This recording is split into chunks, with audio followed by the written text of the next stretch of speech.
Hallen's been killed. Doc Hallen, what happened? It's over at his place. You gotta come now. Now, wait a minute, Steve. Tell us what happened. Well, I'm trying to tell you. Now, this thing had killed the doc. Well, what was it? But it's kind of like a mass. It keeps getting bigger and bigger. Come on, Steve. Make sense. I know. Look, Dave, you gotta see this thing to believe what I'm telling you. Maybe the thing you saw was a monster? Yeah, maybe it was.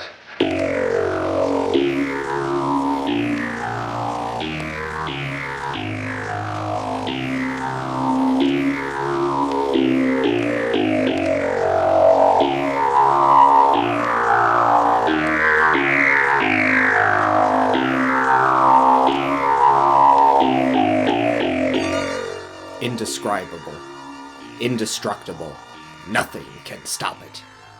Welcome, guys and ghouls, to Monster Craze Memoirs, a generational podcast about B-movies. I am your host, Ian Garcia, and with me, as always, is my father, Rocco. Hello.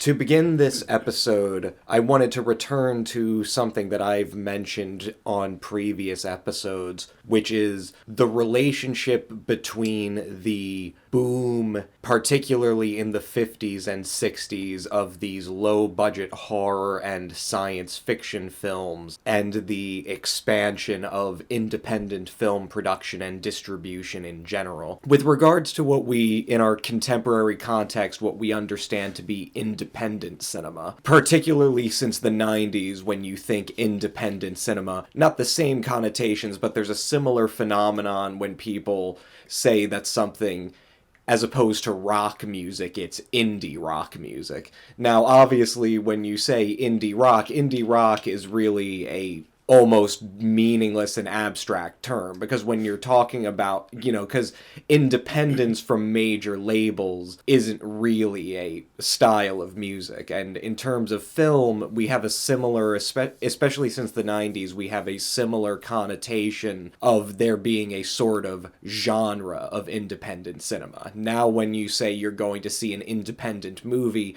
I have a feeling that most people understand it to mean you're going to see a low-budget drama or romance or more existential art movie, but that's not always the case, is it? No, it's not. You get very typical movies, even in so-called, what you call independent brands. Yes. I have to say, there are a lot of independent movies in that genre, if you want, or whatever you want to call it. The higher amount of, like, police adjective, things like that out of Europe, those kinds of independent movies, they tend to be very artsy in terms of their nature and stuff like that. So I would have to admit that if you do a Venn diagram, I'd say the bulk of the art type of movies fall into the independent classification. The whole thing about, bringing in how much the idea of foreignness contributes to an understanding of independent cinema, or the types of people who say they like indie movies. Obviously, the context in Europe is different, because in most European countries, there's a far longer history of the public and state funding of non-commercial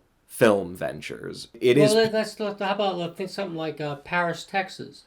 Well, right, exactly. That's a really good, great film. When you say independent, you almost assume that it's going to have that kind of flavor of being a little bit off the... Well, obviously there are certain things that we can associate with something being independent, which, falls into artistic trends or styles of narrative. Like, I'm not saying that there's no basis for describing something as independent cinema in terms of its style or the feelings it elicits, but I do think when it comes to the term independent cinema, when we don't have a material grasp of the history of the economy of commercial film, particularly as it stands in the United States, where we really have never had a period of robust public funding for the cinematic arts that wasn't in the context of works progress or propaganda or educational movies. So we have this association with independent cinema where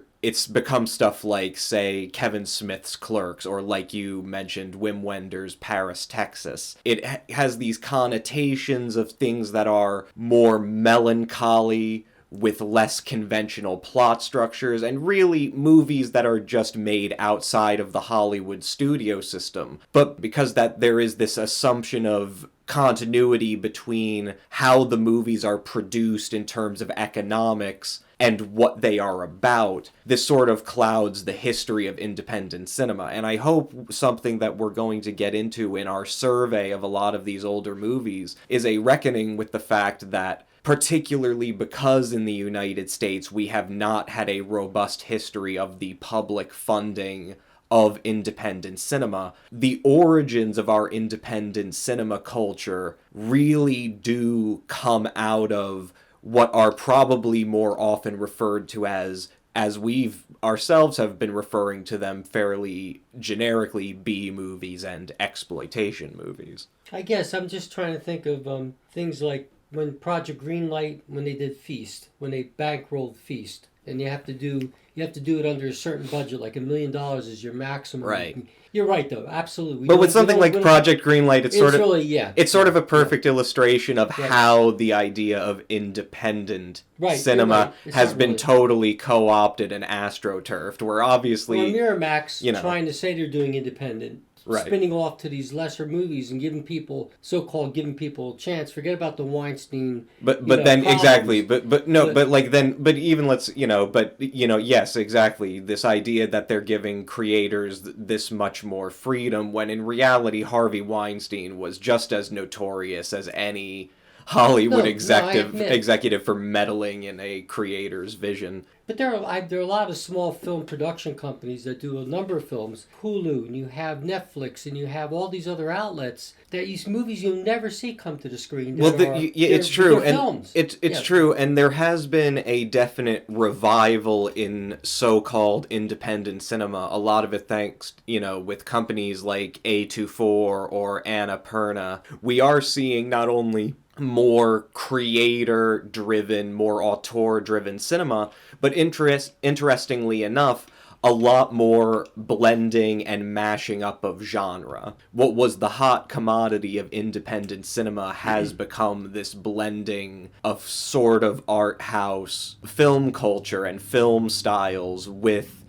much more high concept stories. But even getting into that is so what I'm trying to say is that this sort of renewed moment of so-called independent, and I will continue to say so-called independent because I don't want to give into the connotation of independent somehow meaning divorced from simply cynical economic calculation, because the fact of the matter is that that's not how movies are made. People invest in them because they believe that they can make money off of them, and very often independent films are put through just as much systematic control as so-called mainstream movies. But anyway, what I'm saying is there has been a sort of revival in a diverse genre film economy in so-called independent cinema in the United States, but what really we should be viewing it is as a revival, not as this new thing, because I think it speaks to the subject of this podcast, because a lot of the earliest economically successful, proven independent, so-called independent cinema of the United States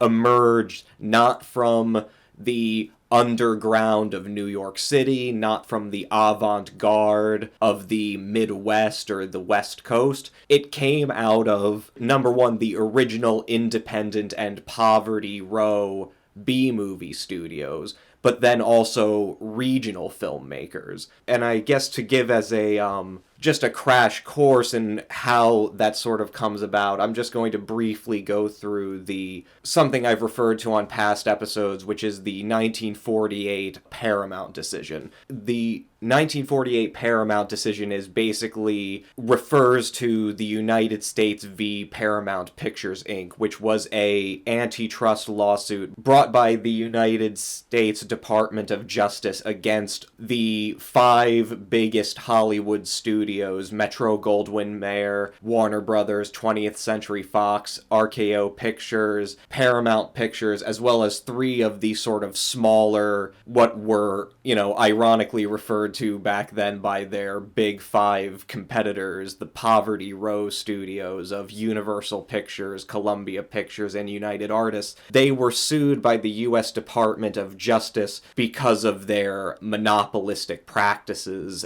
and their vertical integration of controlling not just film production, but film distribution and exhibition. And there's a much longer history of how this court decision ultimately came to be, but just to give you an idea of what the sort of standard practices that a lot of these studio trusts and monopolies were engaged in, there's something called clearances and runs, which is you schedule movies so that they would only be showing at a particular theater at any given time to avoid competing with another theater's showing.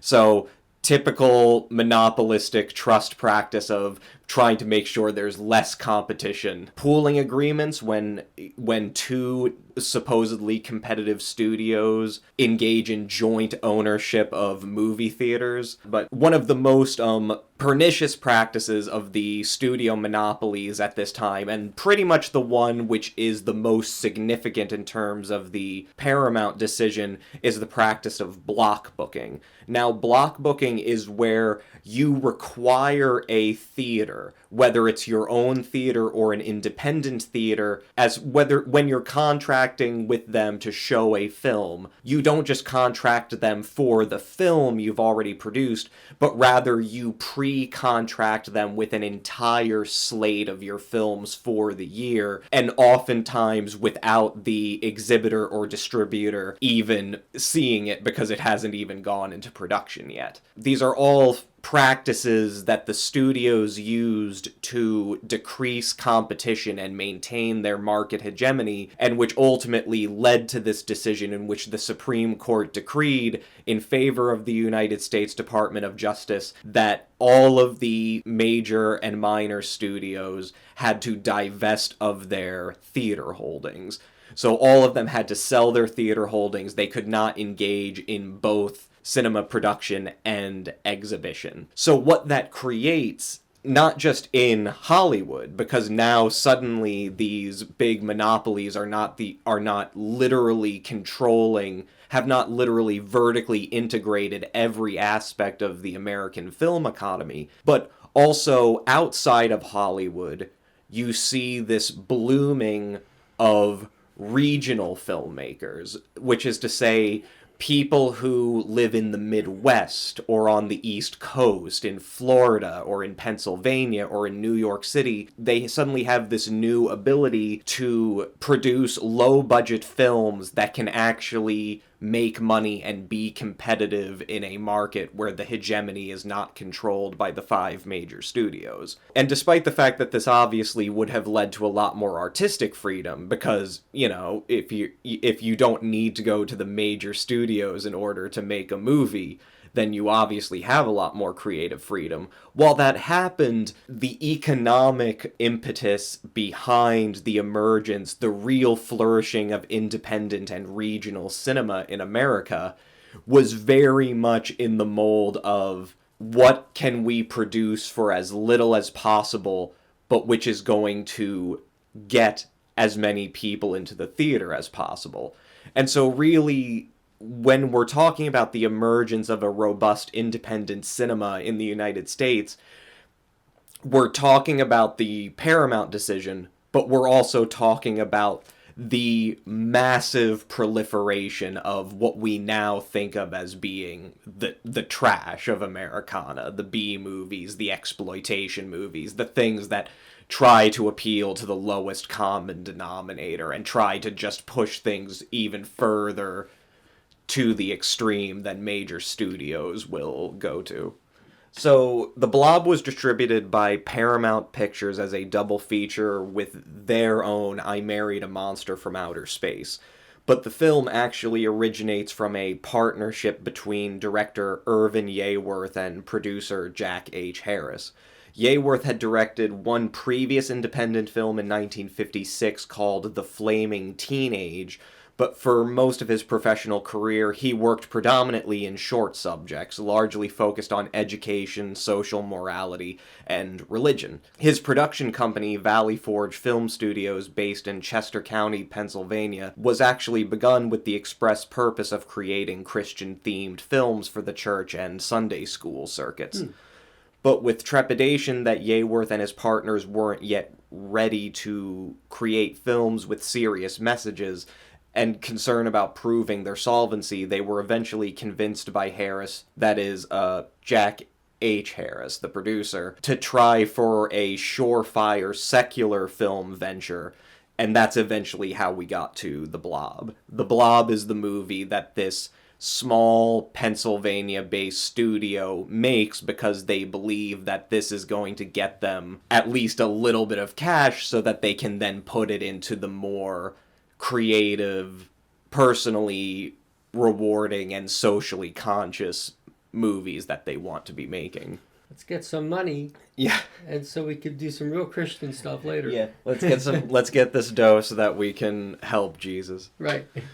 Yeaworth produced two more quickie sci-fi films in partnership with Harris, The 4D Man in 1959 and Dinosaurus in 1960, and then two more films with serious messages, the anti-drug film Way Out in 1966, and a short evangelist comedy, The Gospel Blimp in 1967, but he eventually moved on from filmmaking and into the design and production of large-scale pavilions for theme park and tourist enterprises, primarily in Jordan and Israel.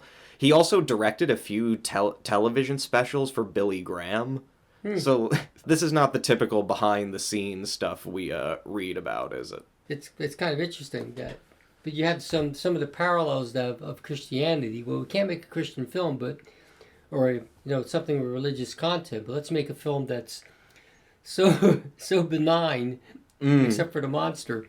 Yeah, that we have. We'll talk about that benignness, like, because we've watched a lot of movies already so far, and the last few we've watched have been, for the time, pretty extreme in terms of the violence in them and the morbid content. So talk about aspects of the film.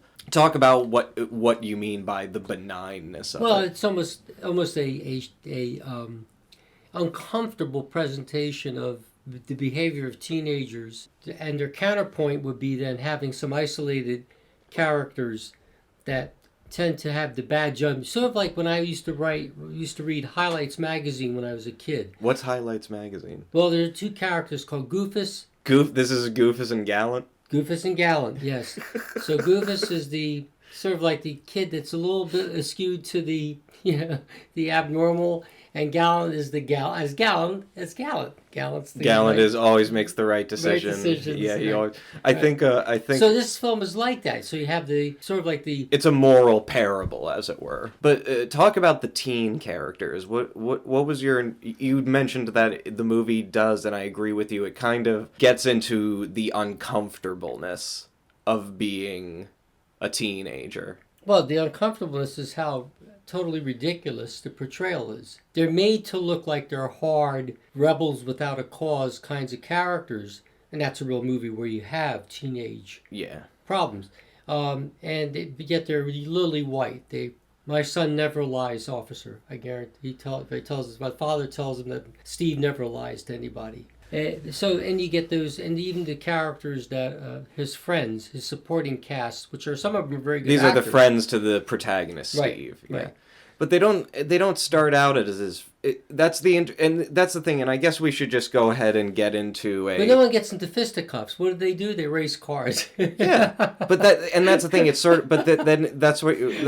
so like, just to summarize, I think you're right that there is a benignness to this movie, which is kind of refreshing after we've gotten past like the Quatermass experiment and the Kaltiki, where there's so much emphasis on viscera and death and consequence.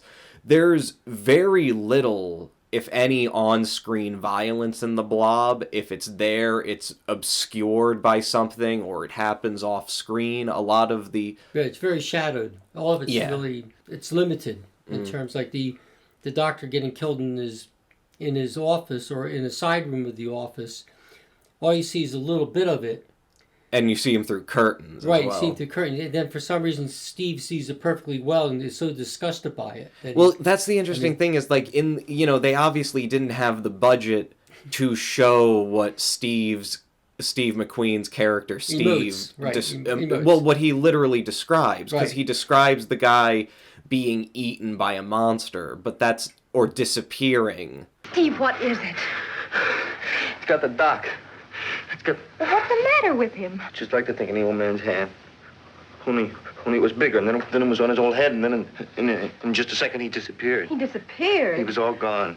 He was all gone. He just disappeared. Steve, Just what a are you second. talking about? Because he's attacked by a monster, but we don't really necessarily see that. We just see a guy miming being attacked behind these blinds in very little light, and it well, does. you see the Blob a little bit. We do see the Blob a little bit, but Not like Kaltiki.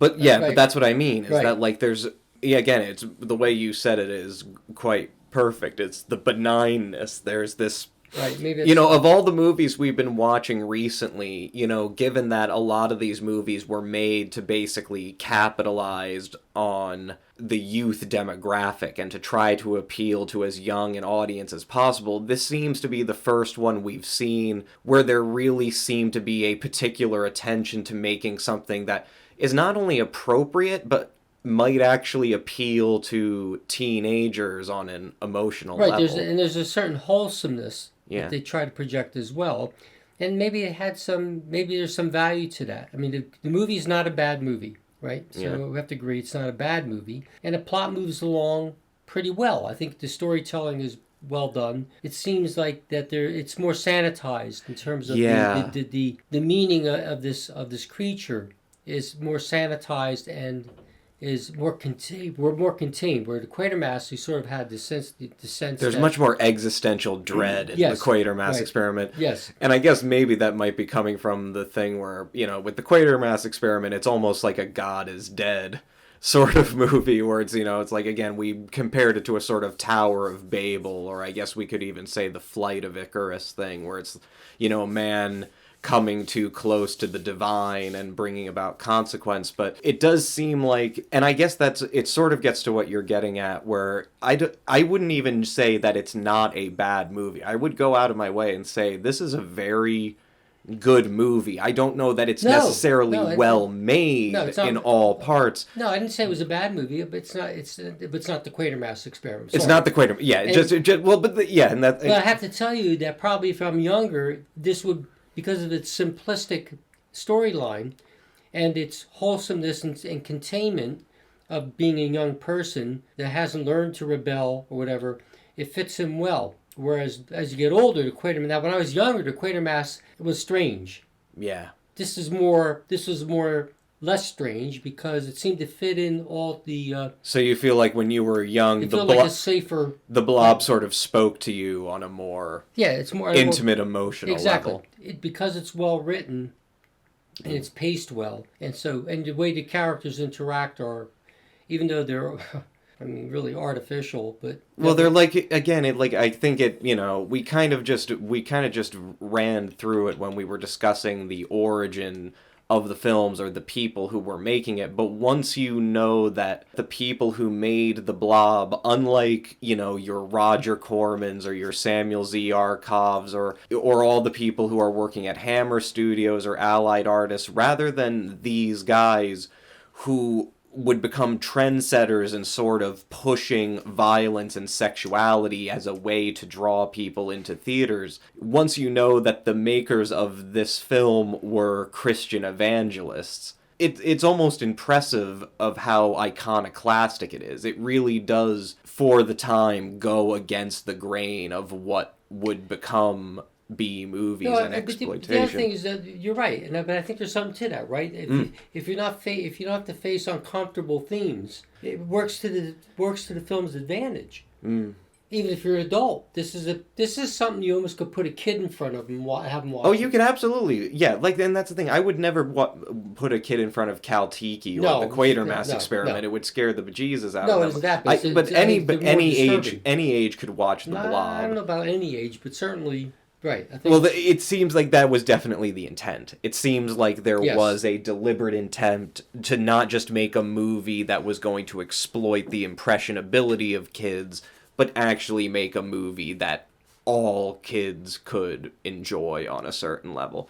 And I guess, we can talk about a lot of the novel aspects of the movie, not only for the time, but what has continued, I think, to kind of make it stand out in the history of movies is, number one is the tongue-in-cheek tone of it. This kind of goes with the benignness and the wholesomeness you've already mentioned, where there is also this element of the movie is taking itself sort of half seriously. If Ozzie and Harriet did a horror picture, they would have done the Blob. Yeah. You have to look at or Leave It to Beaver did the Blob. That's exactly what you would have here. It's like Davy and Goliath meet the space monster. I mean, it's just instead of having the Eddie Haskell, you have these teenagers and you have the level-headed trying to emerge from rebellion into the adult world, and it seems like his friends it's a coming of age story. Yeah. Yes, the Bildungsroman. A coming of Bildungsroman. Right. Yeah. So then it's like that in a way, but it works. It works, but all its quirkiness. Look, Steve McQueen's character literally, Actually, he's not in that the climax, in the climax of the movie, he's literally holding his girlfriend and her baby brother, and it's like there's some clear connotations of him becoming a man as the as the police officer putting the reprobate police officer is putting his hand on his chief's shoulder, saying he did the best he could, sort of. But they don't say that. But another novelty for this film at the time, and again, this is one of the interesting things that I think speaks to.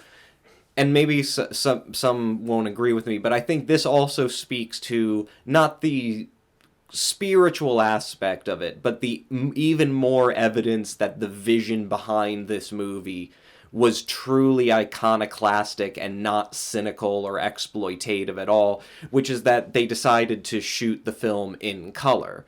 Now, we haven't seen a color movie yet in our survey of these movies, and the fact of the matter is that The Blob was one of the first of these sorts of movies to be shot in color. It wouldn't be, until Hammer started formalizing the use of color that it would really explode as this is the way that you film a lot of these movies. There's an aesthetic reason that the color is there, because, it does add for this lushness. In a way, color can hide the cheapness of your movie. If you're looking at a beautiful red or blue car, it has this lushness that you're not going to get if it's just in black and white and it's just two kids sitting in a car in the drab nighttime scene. It also makes the Blob much more distinct because we now get this just red pulsating mass, which just,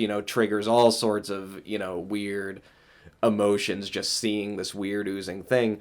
But also, it's problematic from an economic perspective because color film stock is more expensive than black and white film stock.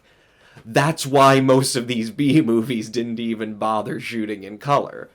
Because it's already expensive enough to do these sorts of films. So once you're also making the investment in color film stock, you're also drastically reducing what you can do in terms of the production. I know that the director, Irvin Yeworth, he talked about this in the audio commentary for the movie on the Criterion DVD, about how they really didn't have the freedom to shoot any coverage for the movie because that's how low their budget was. Now, obviously, it's not really rare for these low-budget movies to not have a lot of money to shoot coverage or to, shooting in master, which basically means a scene is done entirely or almost entirely from a wide-angle shot of the entire of all the characters and every relevant piece of the set. But it's one thing to talk about that, and so it's another thing to add this whole other expensive element to it, which is going to even limit that further. And I want to kind of talk about how the filmmakers, far from doing what a lot of bigger hucksters of these sorts of movies would do, which is basically just half-ass it, the filmmakers do kind of think of some rather ingenious ways to make their lack of resources work to their advantage. So talk to me about the opening of the movie. Well, it's just the scene of him and his girlfriend. Of who and his girlfriend? Of Steve McQueen and his girlfriend. Yeah. The character Steve, because that's really easy. Yeah. And what are they? What are they doing? Whether or not they're debating whether or not that Steve is going to put the moves on this woman, and she says, obviously there's a little bit of tension going on here, and he acquiesces in an almost unrealistic way. Yeah, in the movie, her name is Jane. She's played by Annetta Corsett. I'm sorry if I'm mispronouncing that. Know. Anita Corsa. Jesus. That's probably a French name, which is probably why I'm mispronouncing it. But anyway, yes, the scene is Steve and Jane are, at lover's point. They're in Steve's car. He's kissing her, and he's trying to, get to second base, I guess. Or as far as he can get. And she's not having it because she doesn't just want to... Right. Be thrown away once he's finished with her. It's a shooting star. I thought you were supposed to wish on shooting stars. But I did. But we only saw one. But you see a lot of them up here at night. What? Well, I mean, there's a lot of them out at night. You don't see them in town. That's why I come up here. Oh, no, that's not what I mean. I mean, you can see them better up here. I know what you mean, Steve. No, that's not what you think, Janie girl. My name is Jane. Just Jane.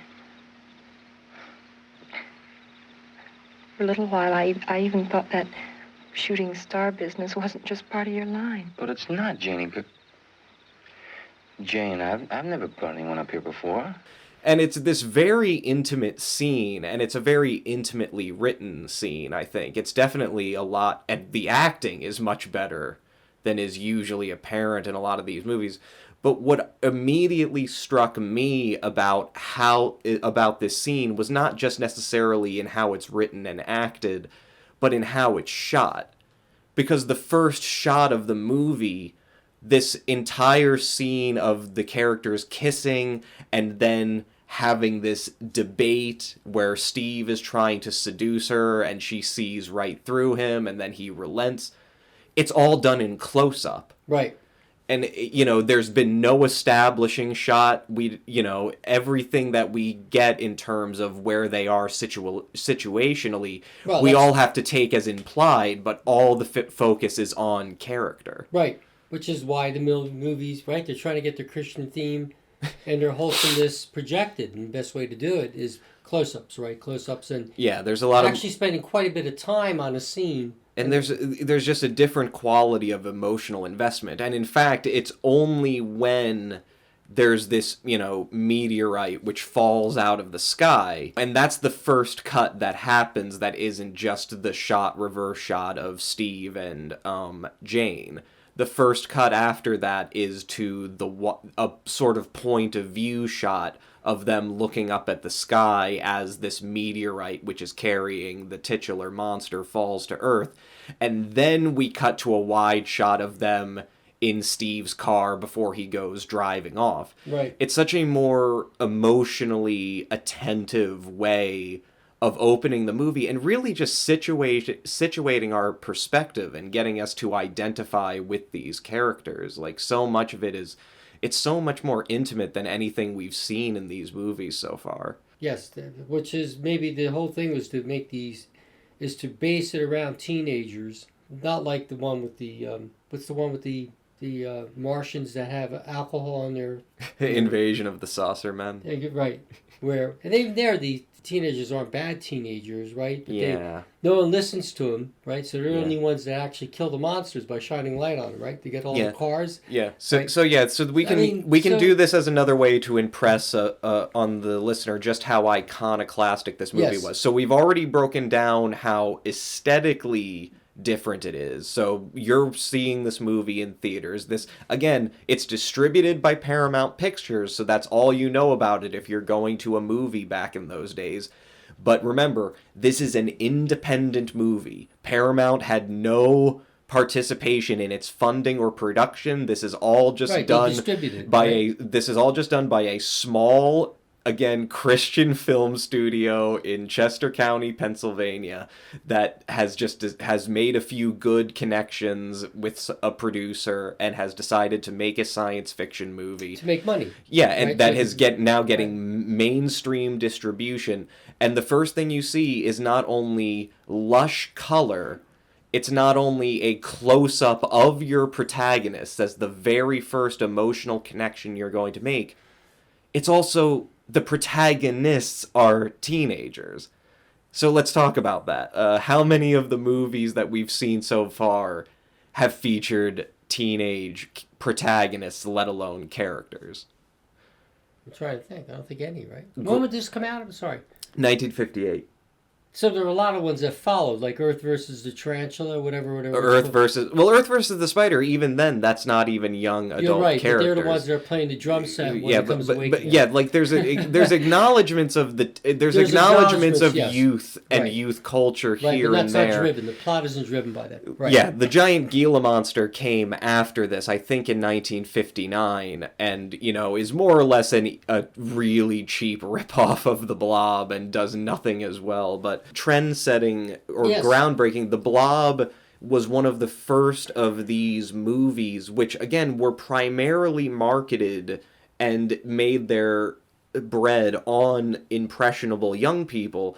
Yeworth and his fellow filmmakers were like the first ones to think of it from the perspective of, well, wait, why don't we make the characters young people? Why are all the protagonists of these movies military men, scientists, and all of these adult authority figures? That's not what kids can relate to. Well, they can relate to those films. Yeah. Obviously, because even though those films didn't have kids as protagonists or teenagers as protagonists, the larger audience was mostly teenagers seeing these films. So irrespective of whether this was new because of the fact that it had the teenagers as the protagonists. Yeah.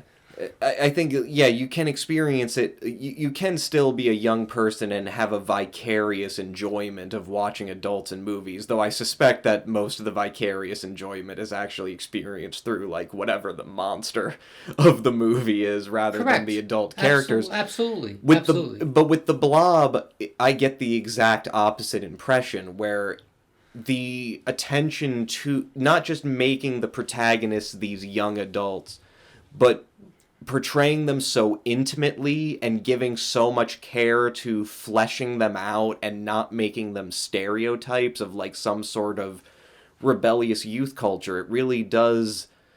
It makes me actually sort of view the movie and experience it on an emotional level, which isn't just boiling down to the vicarious thrill of seeing the Blob itself assimilate some people, although those parts are entertaining as well. It's amazing how old these teenagers look. Yeah. But then it's not unusual. That's not unusual. I think a critic at the time did say about the Blob, the oldest teenagers in a movie. Well, I keep wondering about that. If you were to take out my yearbook... Because Steve McQueen was 28 when he was in this movie. Right, but you have, what's her name, who plays... She's 30-some years old. She still plays a teenager. And, I can't remember his name. Anyway... If you look at yearbooks, from my brother's yearbook, and you look at my yearbook, and then I look at something with Eric, teenagers were older looking when in the 50s.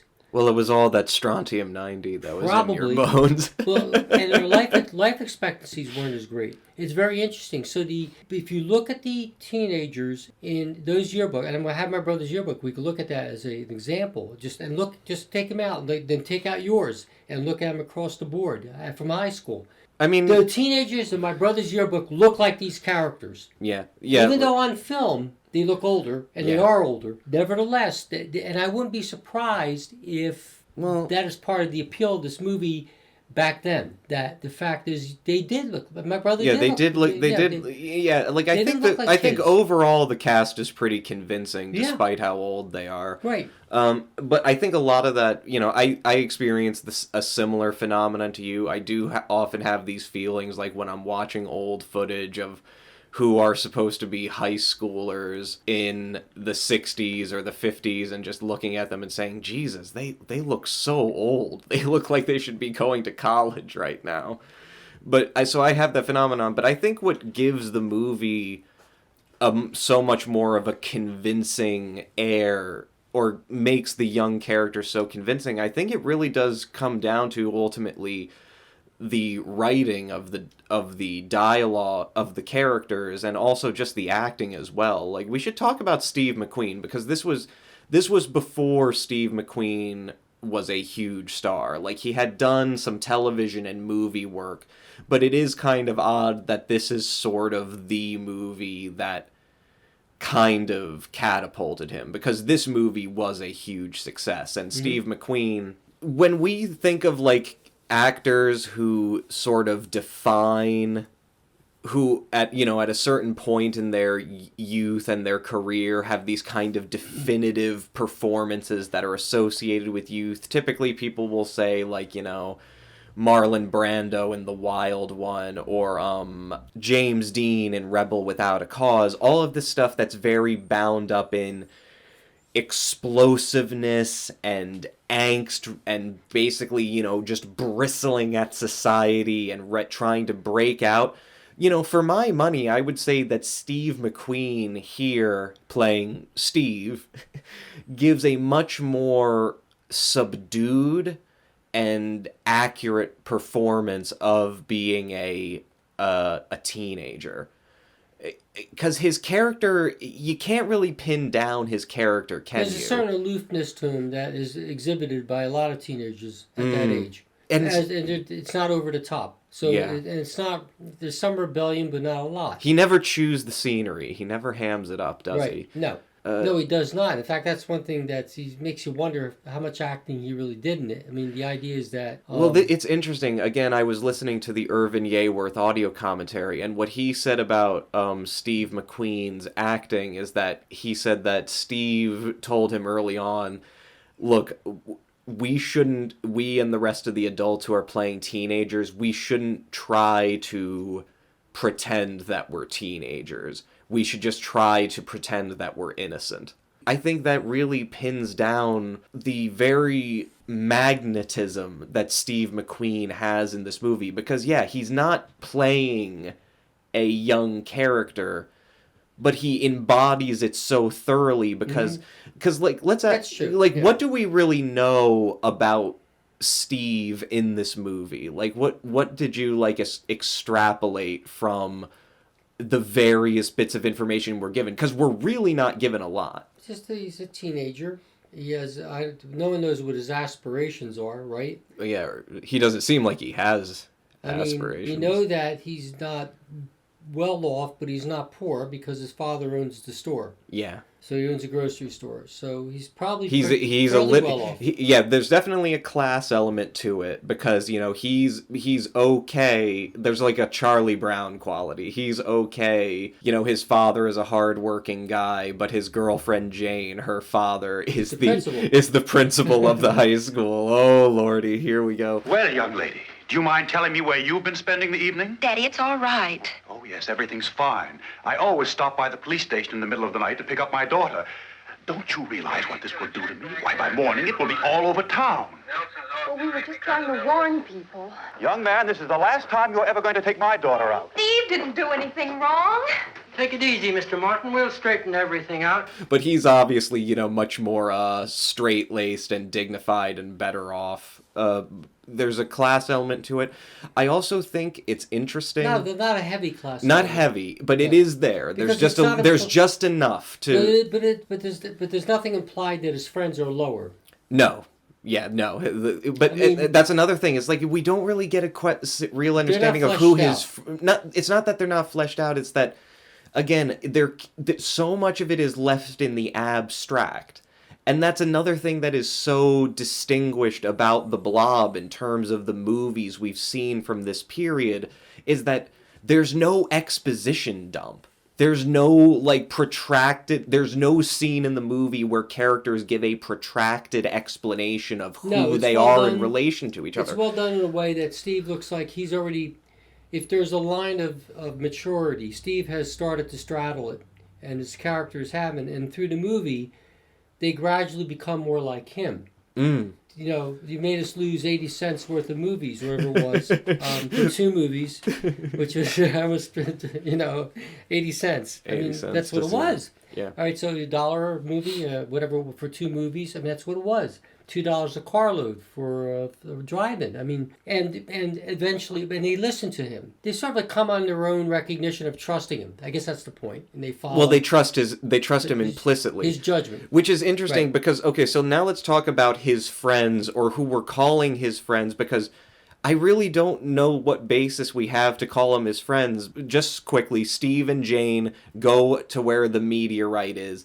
They find that they don't get to it. They can't find the crash site, but on the road they encounter an old man who lives in the hills with his dog, whose arm is being absorbed by the Blob. They take him to the Dr. Hallen's. They leave him in there, and as they're leaving, they encounter a group of 3 boys led by a guy named Tony, played by Robert Fields. He passes them, right? Yeah, because in his hurry to get to the guy back to the site. In the hurry to get the guy back to the doctor, they overtake and cut off Tony and his friends on the road. Right. And so there's this so Tony comes up to him, and it does have that feel. It does have that feel of like, oh, this is going to be like a archetypal clash of young teenage men. It's like in Rebel Without a Cause, they get into a knife fight. Right.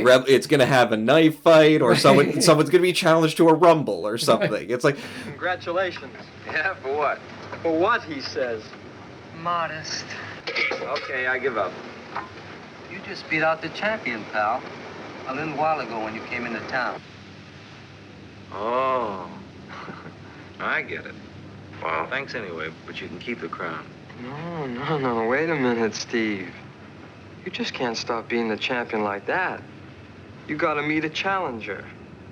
You mean you? And so something like that does happen. Basically, he challenges Steve to a drag race, and Steve gets the one better on him by challenging him to drag race backwards. Right. So again, we should say this is basically about as extreme as the movie gets. Right. Is that, oh my God, they're gonna drag race backwards in the middle of the night, and so Steve, wins the race, but he gets pulled over by Lieutenant Dave, played by Earl Rowe. And Lieutenant Dave, Dad's already referred to him before, but well-meaning police officer who tries to keep the kids in line but not come down too hard on them. He's a Hegelian dream, this Lieutenant Dave. But anyway, he pulls Steve over.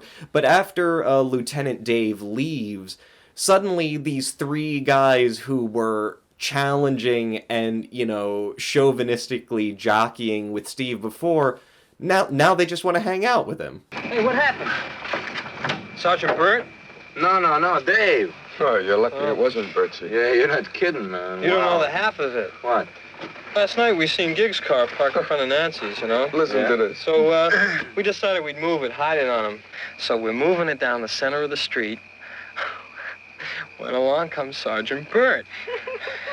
So Mooch tells him, we can't get it started, He says, I don't care, you're blocking traffic. Move it out of the way, So then he gets out of the car, comes over to us, and he's helping us move Gig's car. Just then, Gig comes out of the house, and he's yelling, who's stealing my car? I thought Bertie had dropped his teeth. I bet he did. Hey, what happened with you and Dave?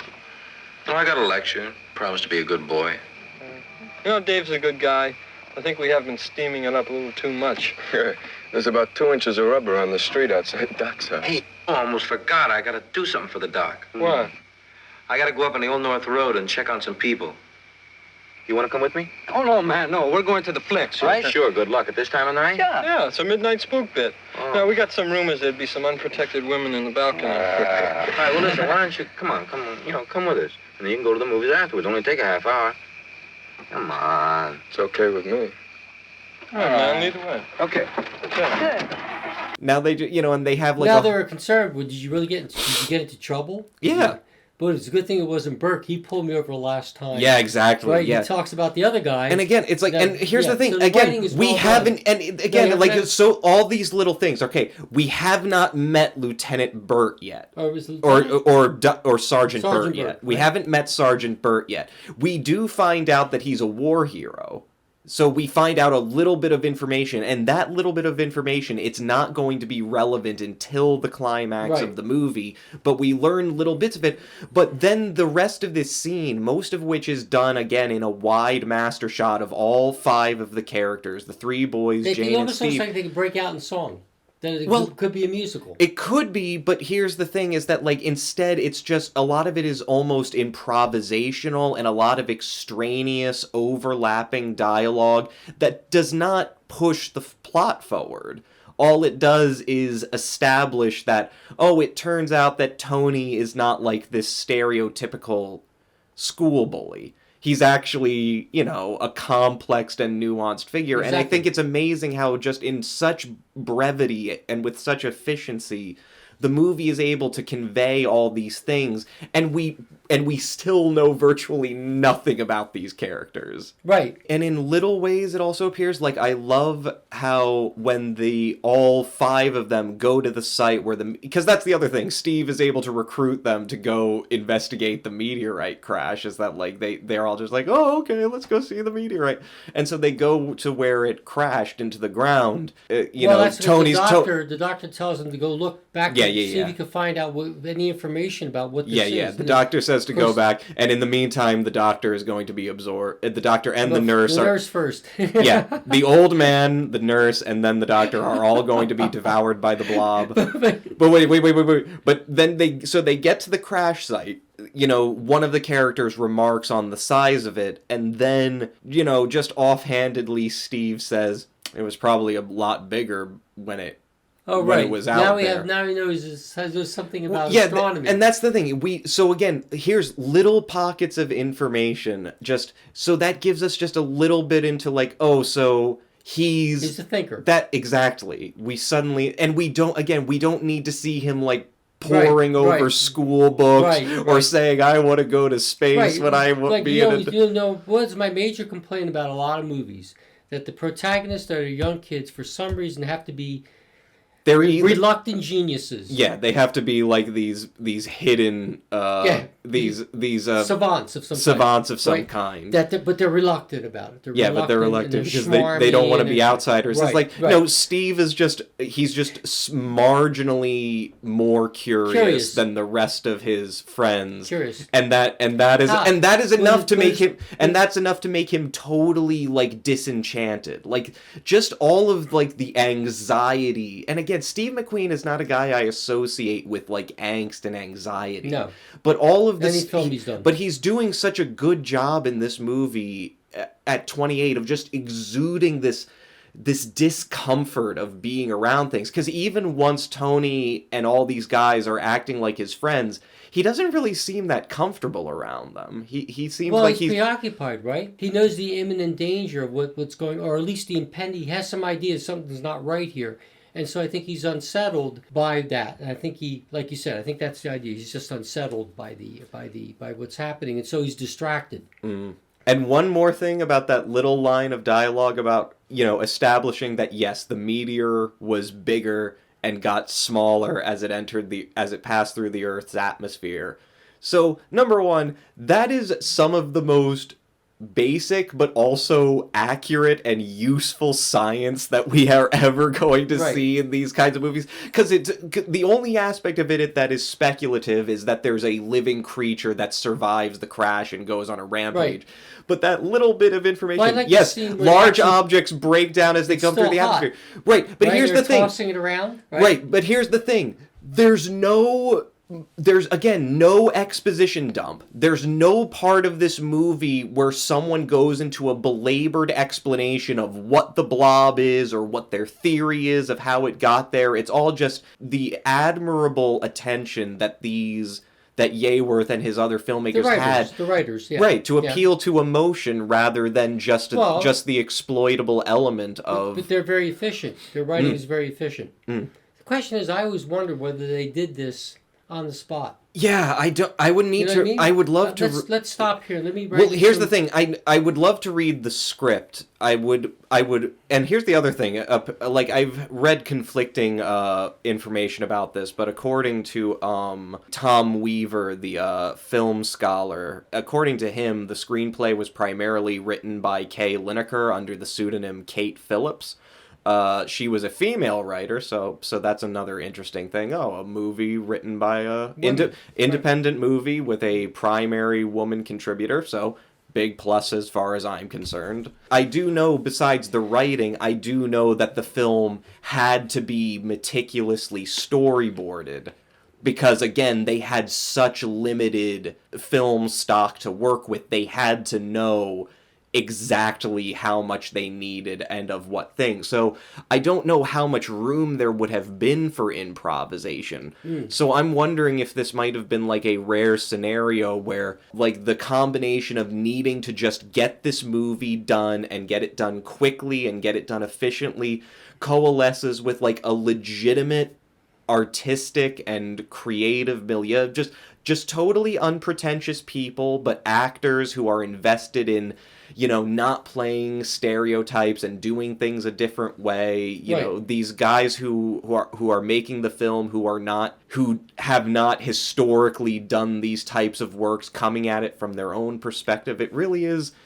I do want to talk a little bit about the scene in the police station, because it gets into another one of these extraneous elements of the plot, which really doesn't do anything to push it forward and really isn't connected in any way to the Blob in any way. But this is one of my favorite character building pieces. But what's something that we learn? We've already been introduced to Lieutenant Dave, and now we've become acquainted with Sergeant Burt, who is the war hero, who, unlike Lieutenant Dave, who is always taking a lighter hand with the teenagers, you know, Sergeant Burt just thinks that they should just be cracking heads, basically. You know, he really despises the young people and thinks that they're all just trying to pull a fast one on them. Let me tell you what happened, kid. You and whoever else was in on this with you thought you'd put one over on the police. So you break in here when the doc's not around, you mess the place up a little. Oh, wait a minute, Jim. The kids couldn't have done this. You saw for yourself. The window was locked from the inside, and so was the door. They rigged it with a piece of string. It's part of their plan to make us look silly. I think you're doing that pretty well by yourself, Sergeant. Remember, he says, maybe they're just putting one over us, like the time they put the bathing suit on. It was Rutherford B. Hayes? Yes. Yeah, so apparently, yes, and so that's the big thing. Yeah, really, so the fact that his wife was hit by a teenager. Yeah, his wife was hit by a teenager. We don't know if she was killed or not, do we? I don't remember. I'll go back and scrub the footage to find out. Bertie got some idea what this is? I don't care what Bertie's ideas are. He acts like he was still fighting the war. Just because some kid smacks into his wife on the turnpike doesn't make it a crime to be 17 years old. But yeah, but again, little bits of information that are just dispelled with efficiently and give you a good understanding of the character without overloading you with BS that you don't really need to know. Maybe this is just a gag like those school fraternities were throwing last year. Remember how they stitched that bathing suit to the statue of General Hayes? So, like in any other movie of this time, if there's adults arguing about the youth problem, usually there is a youth problem. Right. Whether it's in, like, Rebel Without a Cause, or The Wild One, or Untamed Youth was one of the cheaper ones, or Rock Around the Clock, Blackboard Jungle. all of these movies that have just such a preeminent fixation on the apparent danger that is emerging from this more unregulated, freer youth that is coming to bloom in the United States at this time and has so much more social and cultural freedom. And if they're not a clear and present danger, then in a lot of the movies that would come after The Blob, because it did set a trend for the young characters being the centers of these movies, then they become portrayed as like libidinal. They're constantly at the beach and having bikini parties and dancing around the fireplace and, you know, implied getting zooted up, you know. It's all this BS, but then in The Blob, the fullest extent of teenage rebellion and social unrest is, number one, they're kind of irresponsible when they're driving, and they pull pranks on public monuments every once in a while. They put a bikini on Rutherford B. Hayes. Like, that's the extent of it. Hold on, Jim. Now, what is this, Steve? A little while ago, it was driving backwards. Now it's monsters. Look, he's not making it up. And it's, again, it gets back to that same point of, like, it is so benign, but also so refreshing, because this was really not typical of the time of just the way this... Because it becomes satirical in a way.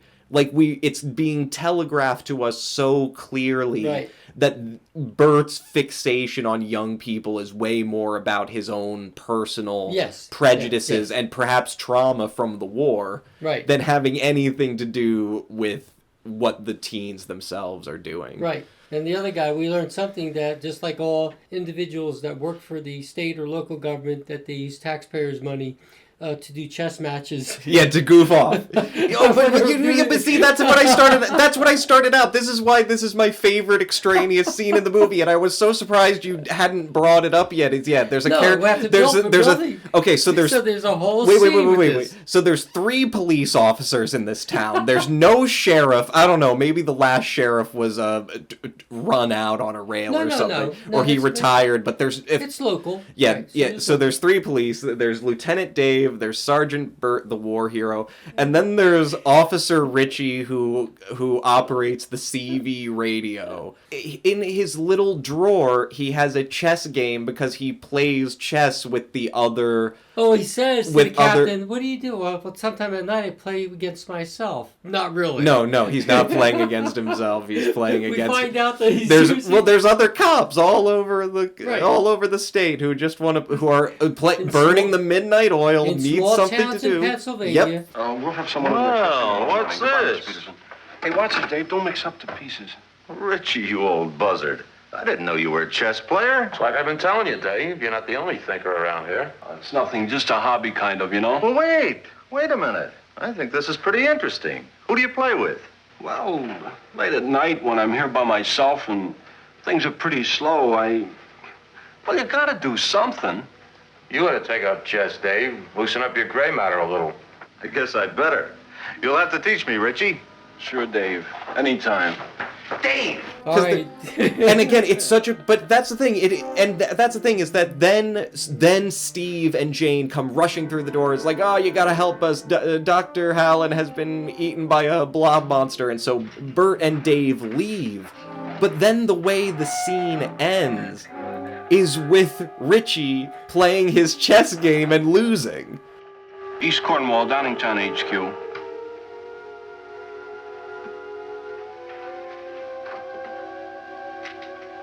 Downingtown, East Cornwall, HQ. Q to K2. Do I read you right? Q to K2? Roger. KN to KB5.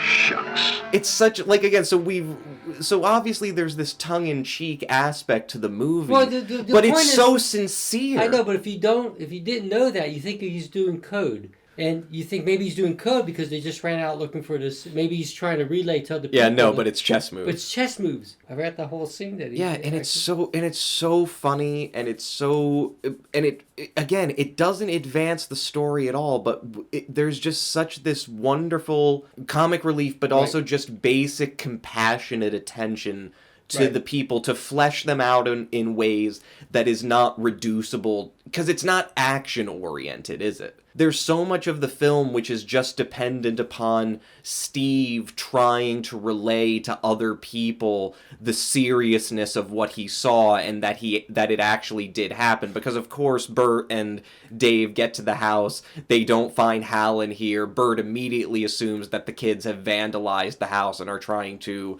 just mess with them for no reason.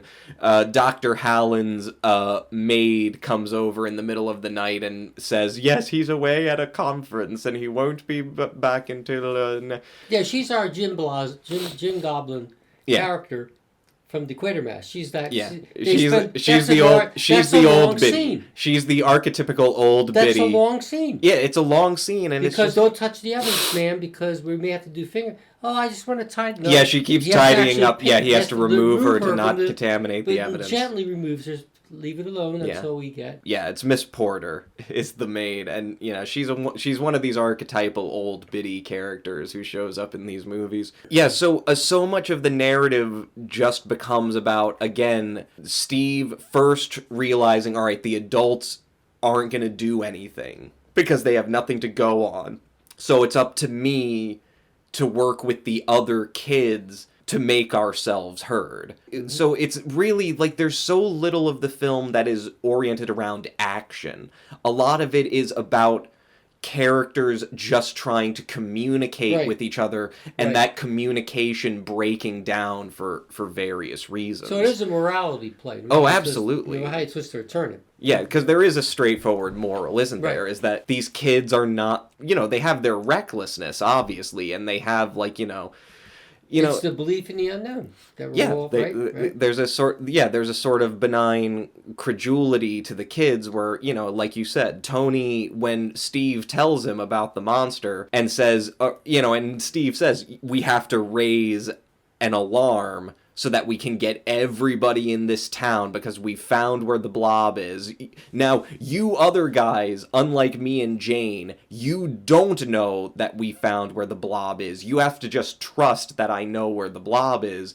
You need to help me, like, ring the fire bell and start the air raid sirens and get in your cars and honk your horns and wake up every old person in this town to come here so that I can tell them this, and you need to get behind me. Isn't that funny? And he just does. The town is bereft of young people other than the few that they have. I mean, it's not like there's a lot. Well, they're all at the movies. That's right. They're all. I forgot. And that's the other thing. There's no bawdiness. There's no libertinism to these young kids.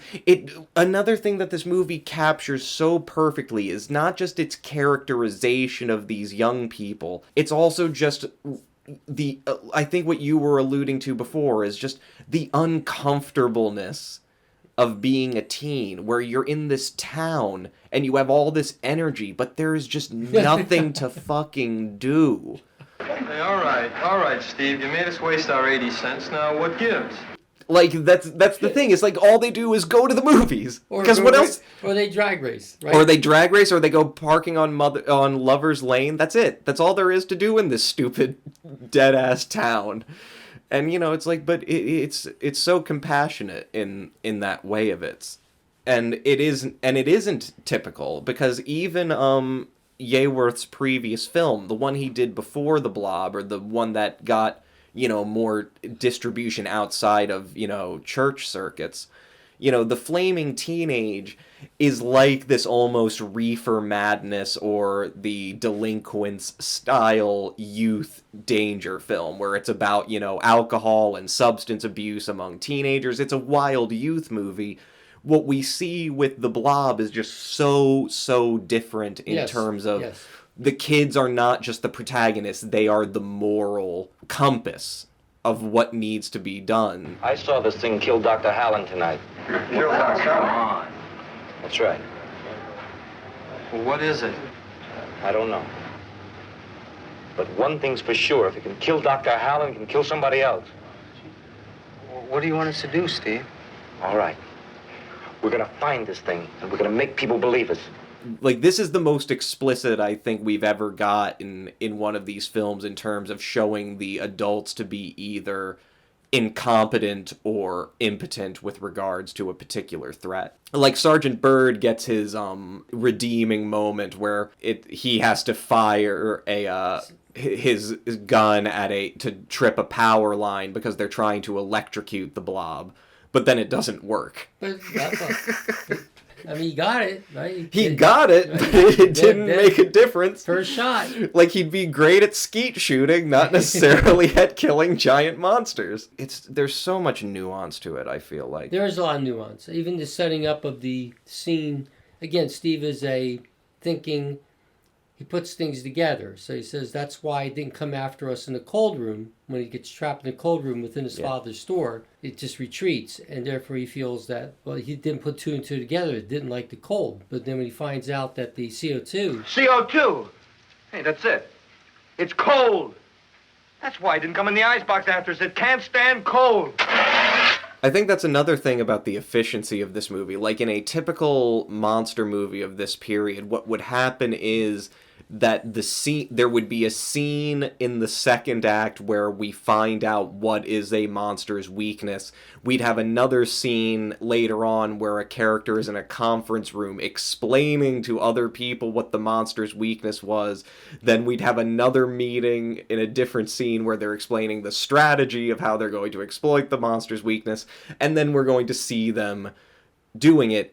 In The Blob, all of that is just condensed into the same scene. Right. Steve realizes, oh, the monster's weakness is the cold, is CO2, and then he radios to... Not radios. He has to shout through the phone. He shouts through the phone. The phone off the receiver, which is a move. So he's shouting. Yeah, by the way, they're trapped in the basement of a diner. Of a drive-in diner. Not too far away, but down in the basement. Yeah, they're down in the basement of a diner. Right. The Blob is trying to get into the diner and is assimilating the whole thing. But yeah, they find out that the weakness of the monster, or what can contain it temporarily, is CO2. Right, because there's an electrical fire, probably triggered by the line going down on the Blob. It probably triggered a shortage in the thing, and the cook says, the guy who owns the place, some Italian guy, I think. Mr. Guido, it'll burn down at the place. Right. So that's when they learned that the CO2 is the monster's weakness. And Steve says, and only CO2. No. Yeah, it's like, you better listen to me. Right. So at this point... So in one scene, the lieutenant then says all the possibilities of what we can do. Oh, we can't blow it up. They'll just spread it all over town. Oh yeah, because he's talking with the army at that point, because he's already got the army on the line, and it's I don't. But I love that's it. All right, because the invasion of body snatchers, someone's gonna believe the damn psychiatrist doctor. Give the Pentagon. Get this. Yes. Close all the roads. Like someone's gonna listen to it. Just some random dude. Aren't you just a guy?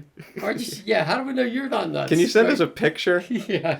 And so this gets to the other critical scene of the movies, that they discover that CO2 is its weakness, but the problem is they just don't have enough fire extinguishers.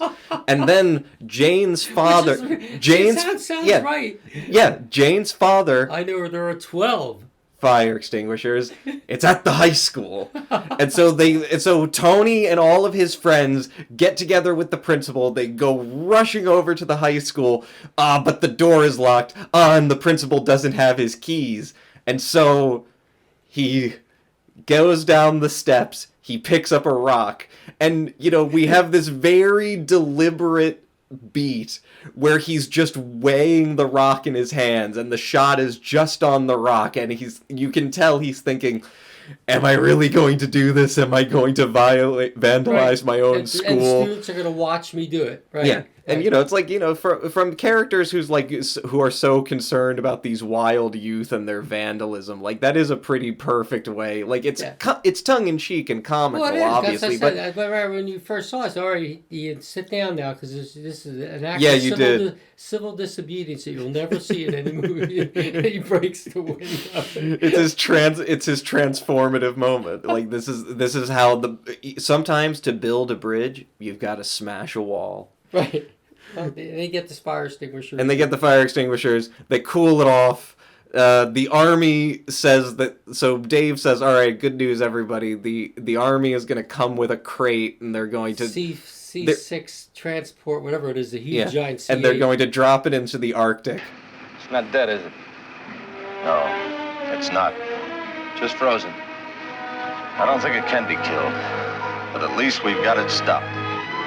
Yeah, as long as the Arctic stays cold, huh? Okay, so obviously in our present moment, we realize the profound, dark, sinister, and existentially dreadful connotations of that statement. But it makes me wonder, like, because the whole movie has had this tongue-in-cheek sort of quality where it's balancing, like, real emotional investment in what's going on, but also poking fun at its own sort of self-seriousness and absurdity. I'm wondering if, like, that wasn't another of these deliberate tongue-in-cheek lines. No, because I know that climate change wasn't like a widely available theory. Not in the 50s. I don't know, maybe it's like an evangelist like subtext, maybe like the Blob is Armageddon, No, it's just But that's why there's a question mark at the end. Yeah, there's a question mark at the end. This is what I'm saying. Right. I'm saying, like, the line, despite not having a climate change context, as long as the Arctic remains cold, is clearly supposed to be a punchline. And that's the thing. It's like, I love these appeals to the spectator. Like, one of them comes in the fact that the Blob itself literally attacks a movie theater while these teenagers are watching a double feature show. That's a brilliant, set piece to embroil. Number one, there's a poster on the outside of the movie theater, which is just the poster for the Forbidden Planet, but it says the robot and the vampire woman. Because it's tongue-in-cheek at the own movie. Yeah. The robot and the vampire woman. Who would see a stupid movie? Who would see a movie like that? Who would see, right? Who would see something like all the these Blob? Teenagers, right? Yeah. Exactly. Although I think, I think it is more poking fun at their, it's like, this is a movie that has a lot of confidence. That is very commendable because, and I think it speaks to the title of the movie. The original title of it, because Jack H. Harris, the producer, was the one who pitched Yeaworth and his co-founders at Valley Forge on the idea. The original title for the pitch was The Molten Meteorite. And yeah, that's a terrible frickin' title. And I do know that But wait a minute, what's the story about, sir? Well, it's about a blob that comes out of but here's the even better thing. Before they came to the before they came to the title of the Blob, at one point the title of the film was The Glob, but they had to change the name because they discovered that the word glob was copyrighted. Oh.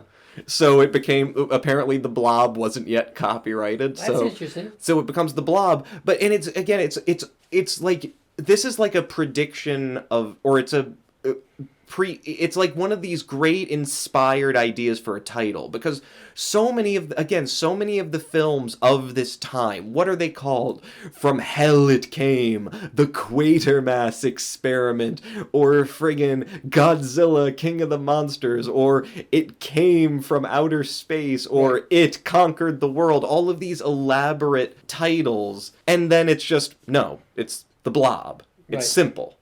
So when this creature then enters into a movie theater and the kids from the theater run screaming into the streets, there's this great shot. I think it was shot in Phoenixville in Chester County, PA. And the Phoenixville still, since the 2000s, still has like an annual Blob festival where they celebrate the movie and the fact that it was shot there, and they will reenact the running away from the theater as the Blob is being shown and get pictures taken and everything. But it's like such a perfect, it's almost like a meta, a metatextual thing where, again, like the movie is at this space where it's acknowledging its own artifice, or at least it approaches a point where you can't really, because is there any real way to sort of break you out of your suspension of disbelief than to have a scene in a movie take place at a movie theater.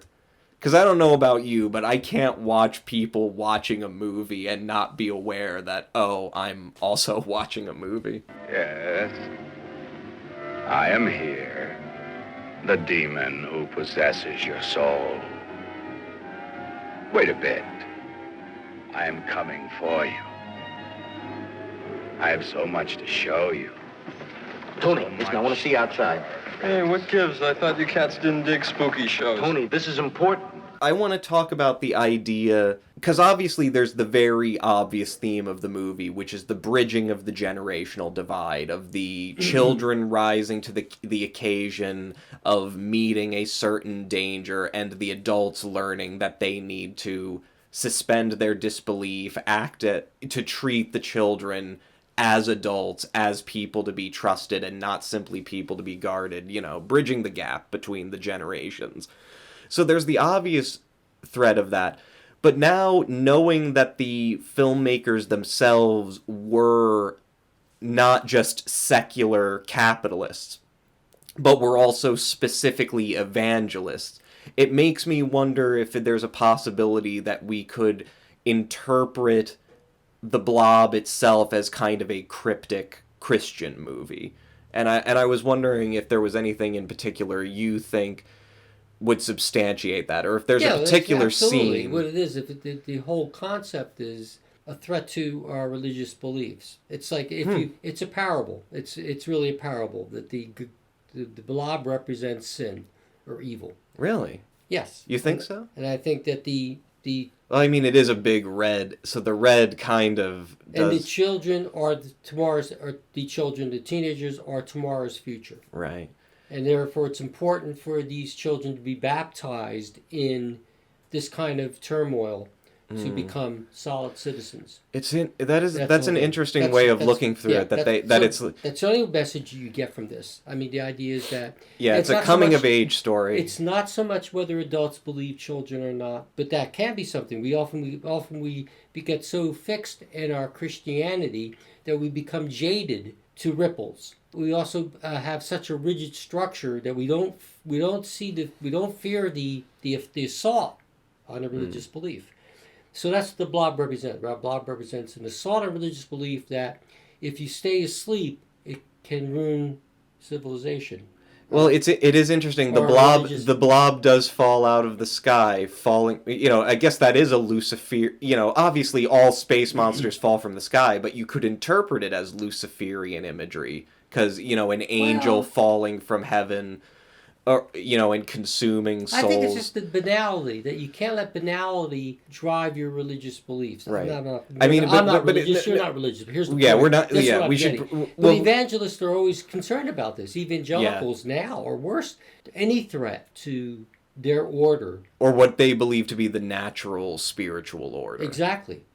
Of what they this is a very subtly done, and the blob does fall from the sky as a teenager is trying to have premarital sex. Right, so exactly. Maybe so. I hadn't thought about that. I hadn't really married the idea of the film on the one hand clearly being a coming of age story, and like you're saying, the kids sort of passing through a trial and proving themselves. And I hadn't really married that to the other half of the movie, which is all about the trust that the adults need to place in the younger generation if they're all going to survive this trial of this it's almost like a test from God, isn't it? Because it makes me think of two things. Number one, it makes me think of me and Dad are both ex-Catholics. We're not. Yes, we're both secular. We're both non-theists, but ex-Catholics. I think there's ways that we have an appreciation of certain ideas of Christian ethics, but we no longer really identify with a religious worldview.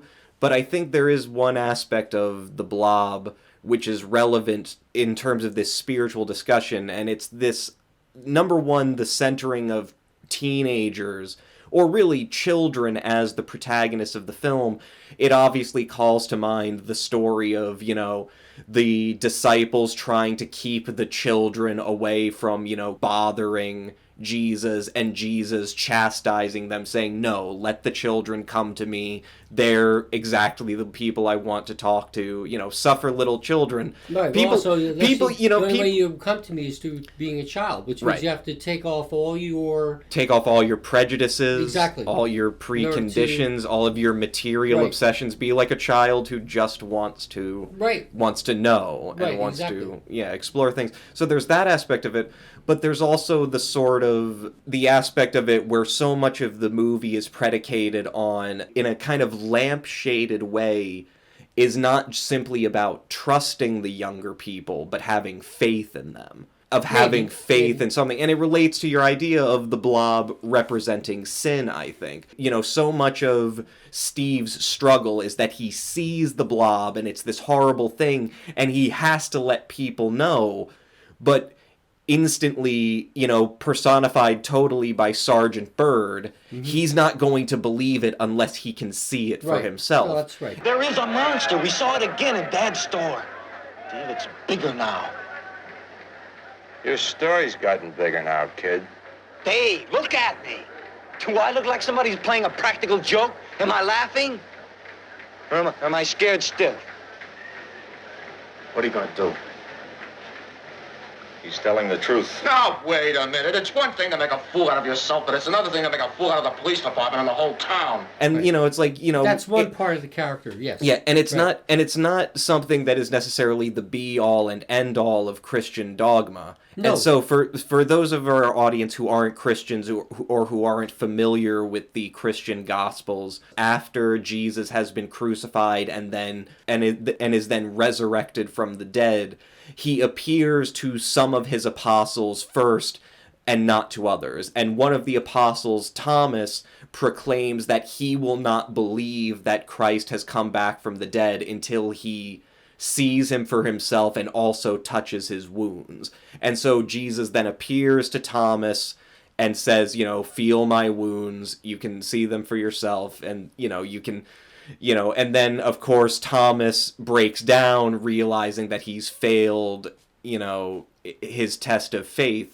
And Jesus says, blessed are those who haven't seen, who have not seen and yet still believe. Yes, there is that parable in here. So that's all I'm saying is that it's I think we can really tie together what you had stated all the way at the beginning of this episode, which is that yes, the movie is more than just a monster movie, at least in the typical sense of the movies that appeared at this time. It is a moral, it is a morality tale. The only reason I say that is because you told me who wrote it, who made the movie.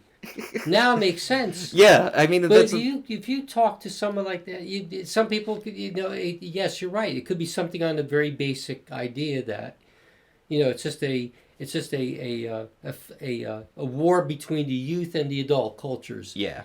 And finally, they all work together, indicating a growth pattern, like that at some point they have to become mature, et cetera, et cetera. But then not knowing the fact that this was written by a religious group or a group that does religious or film. Just Christian filmmakers. Christian filmmakers that, yes, there's a very big component of that. But I still think that the two main components is that the complacency of older Christians not being challenged anymore. Yeah.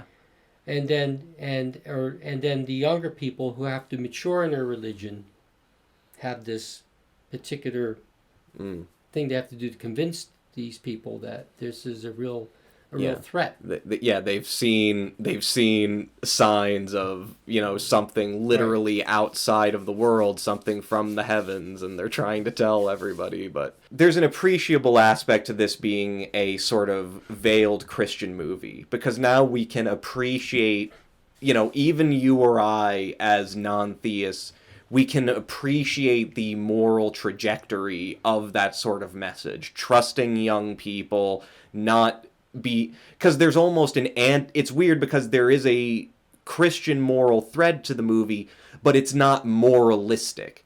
The characters who are the ones who judge the most harshly, the characters who are the ones who are the most obsessed with keeping these superficial veneers of orders. Those are precisely the ones that are as you said, complacent as this thing that represents sin continues to grow and grow and grow.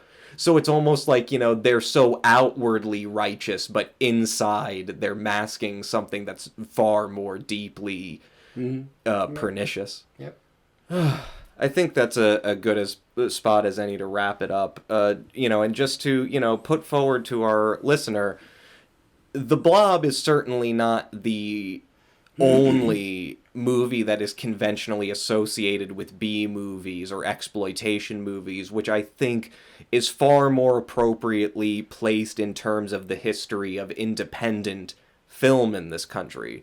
But I hope that, by exploring this film and getting more people to watch it, we will influence a much more nuanced conception of the history of independent film in the United States, and how even the most seemingly high concept and exploitative of subject matters can actually be, veiling a far more nuanced, creative, artistic, and emotional perspective. Right. Yes.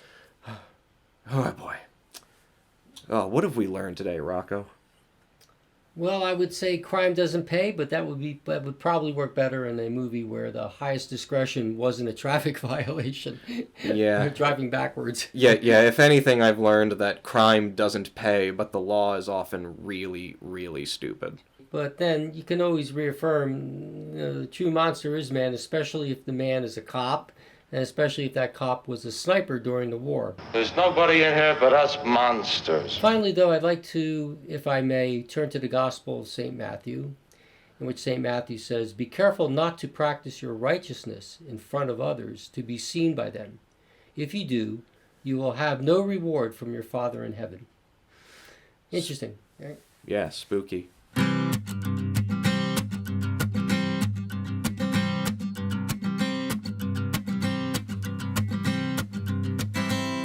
There's a creature roaming down the Chester Hills, like a giant Smucker's jam that also kills, assimilating all on which it spills.